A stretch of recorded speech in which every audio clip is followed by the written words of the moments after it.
নিয়ে গাত্রদহ আগে হলো শেখ হাসিনার হয়েছে, আওয়ামী লীগের হয়েছে, এখন হলো আমরা বলবো না পুরা বিএনপির মধ্যে অনেক লোক আছে যারা গুপ্ত ভারতীয় এজেন্ট, হলো গুপ্ত ভারতীয়। এদের হলো ইনকিলাব ইনসাফ আজাদি শব্দে চুলকানি শুরু হয়। আমাদের ওসমান হাদি ভাই বলেছিলেন যে আমরা ঢাকা আটে একটা ইনসাফের রাজত্ব কায়েম করতে চাই। তো ফলত ওরা আজকে বলছে যে ইনকিলাব মঞ্চ কি? ইনকিলাব মঞ্চ হলো সেই জিনিস, যেই জিনিস আপনাদের চাঁদাবাজি সন্ত্রাস দুর্নীতির যে মসনদ আছে সেটাতে হলো আগুন ধরিয়ে দিয়েছে। সেই জন্য আমরা আমাদের লড়াই চালিয়ে যাব ইনশাআল্লাহ। এবং আমাদের ইলেকশনের যে সিস্টেমটা রয়েছে এই সিস্টেমের মধ্যে অনেক ভুল ত্রুটি রয়েছে। অর্থাৎ এখানে চাঁদাবাজ সন্ত্রাস দুর্নীতিবাদ যারা, তারাই সংসদে যাওয়ার সিস্টেম, এই সিস্টেম পরিবর্তন করতে হবে।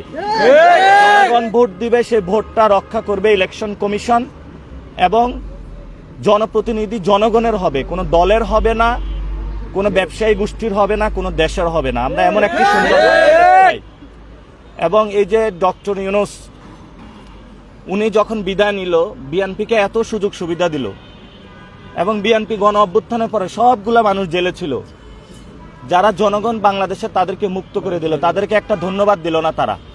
এবং যারা উপদেষ্টারা তাদেরকে এত সুযোগ সুন্দর করে এতগুলো আসন দিয়ে দিল, ডক্টর ইউনূসকে তো তারা একটা লাল গালিচা সংবর্ধনা দিতে পারত, তাও দেয়নি।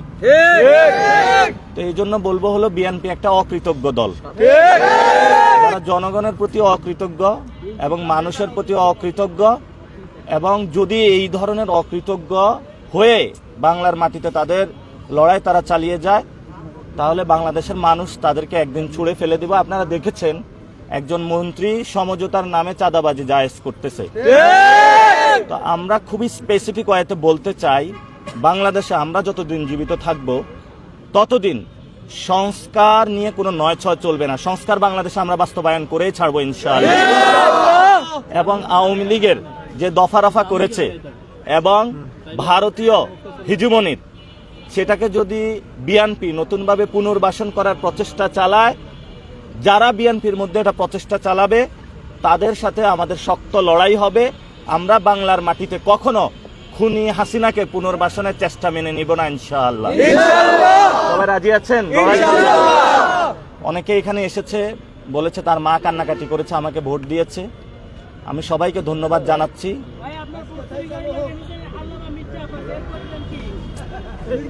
ওকে হলো হ্যাঁ, ওরা হলো সন্ত্রাসী। আপনারা এখন, আমি ঢাকা আটের যারা ইয়াং জেনারেশন মা এবং বোনদেরকে একটা বড় স্পষ্ট জরুরি ঘোষণা দিতে চাচ্ছি।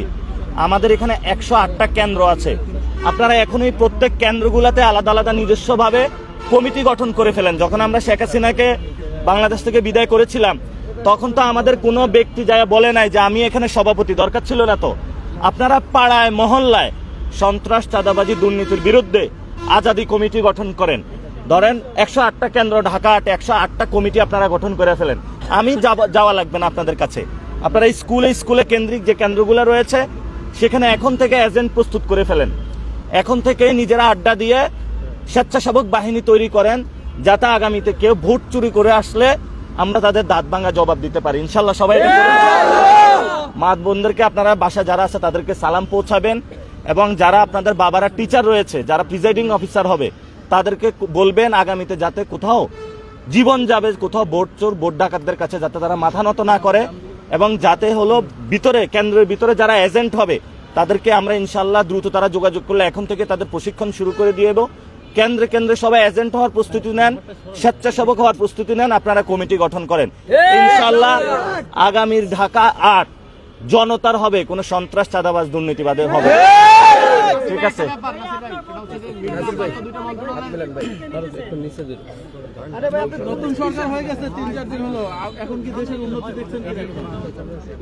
নতুন সরকার হচ্ছে, এরা তো একটার পর একটা ভুল করতেছে। এটা সংস্কার প্রক্রিয়াকে তারা দীর্ঘায়িত করতেছে এবং সংস্কার প্রক্রিয়া নিয়ে তারা সংস্কার নিয়ে বিরোধী বক্তব্য দিচ্ছে।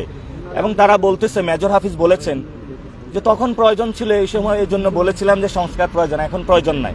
আবার আজকে একটা বিএনপির পেজের পোস্ট দেখলাম যে ইনকিলাব জিন্দাবাদ ঢাকা আসো জনতা, একটা পোস্ট আমরা দেখেছি। তো ওরা হলো বুক পিট নাই, যখন যেটা দরকার হয় এখন ওইটা বলে। যাদের বুক পিট নাই তারা নতুন সরকার গঠন করুক, নতুন মন্ত্রিসভা গঠন করুক, বাংলাদেশের ভালো কিছু তারা করতে পারবে না। এজন্য তাদেরকে বলবো, বিএনপিকে বলবো, মেরুদণ্ডটাকে সোজা করেন, সোজা কইরা বলেন যে আওয়ামী লীগের বিচার চাই, সংস্কার চাই, ভারতীয় হেজিমনি বাংলাদেশের চাই না। এই বুকের পাঠা থাকলে আপনারা মেরুদণ্ড সোজা করে বাংলাদেশের মানুষের সামনে এটা বলেন, যদি সাহস থাকে, এবং সাহস থাকলে বলেন চাঁদাবাজ, সন্ত্রাস, দুর্নীতির বিরুদ্ধে আমরা লড়াই চালিয়ে যেতে চাই। এক এক মন্ত্রী এক এক ভাবে কথা বলা, সবগুলো উন্মাদ একসাথে হয়েছে। আল্লাহ